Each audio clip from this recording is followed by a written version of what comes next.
Hey leaders out there, it's week 11, time for another business checkup, and this week we want to talk a little bit about process waste.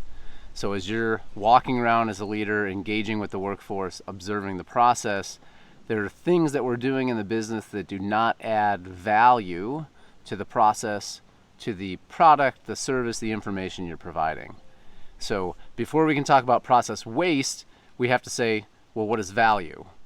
So value is anything in your operation that does one of three things. Well, actually does all three things. It is changing the form, fit, or function of that product, service, or information.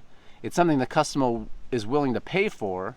So even if it is changing the part, if it's not within the customer's requirements, we're adding additional features and hence cost.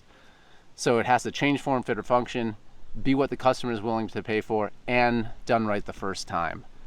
When we make a mistake and we have to touch that product, service, information a second time, it adds more cost, but no more value from the customer's perspective. And so once we have effectively defined value, now we can look at, say, waste is anything in our process that does not add value.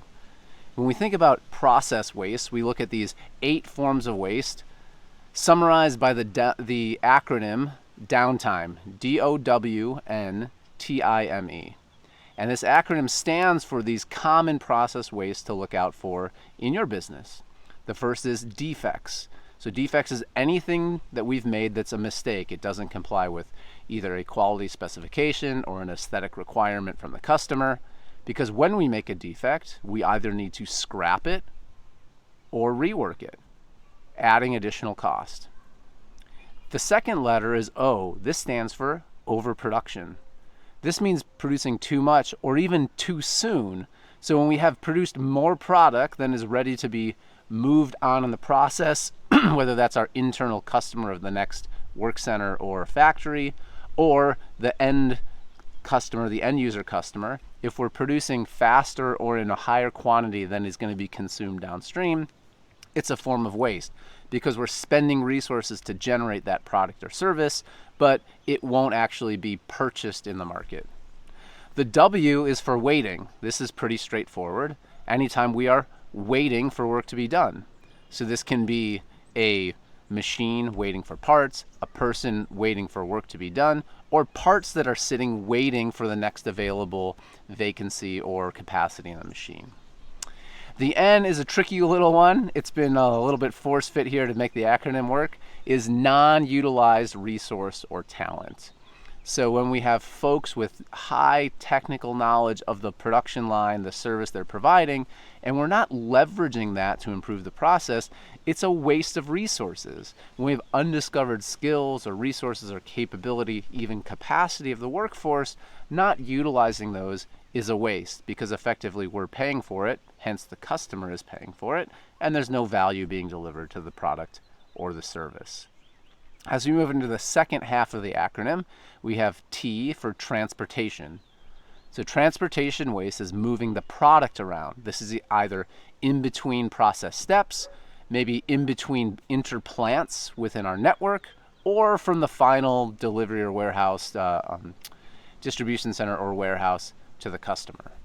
And understanding with this, as well as the other forms of waste, that transportation can't be eliminated or dropped to zero, but recognizing where we have designed our process, our product flow, our layout, which is causing more transport or handling of that product.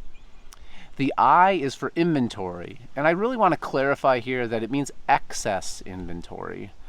A perfectly balanced one-piece flow through an entire production network is rare. I'll just say I've never seen it.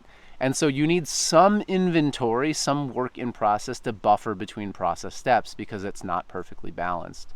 But when we're carrying more than that, it becomes a form of waste because it takes up floor space, it needs to be managed and accounted for, it needs to be moved or transported, is at risk of damage or loss or theft.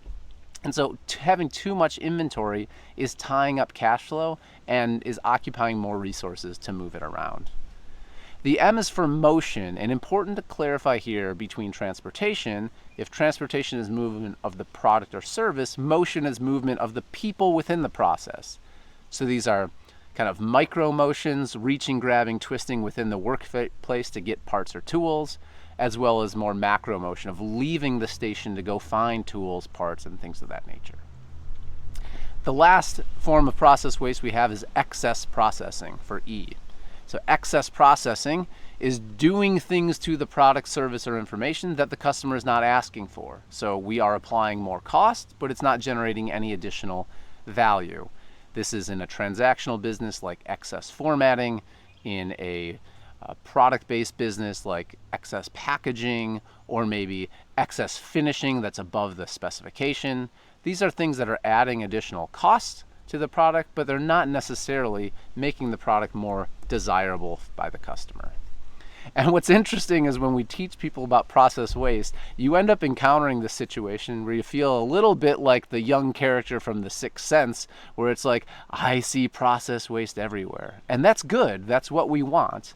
We want to be able to see and call out these forms of waste, to just ask the question of, why is our process designed that way if this is consuming resource that is not adding value?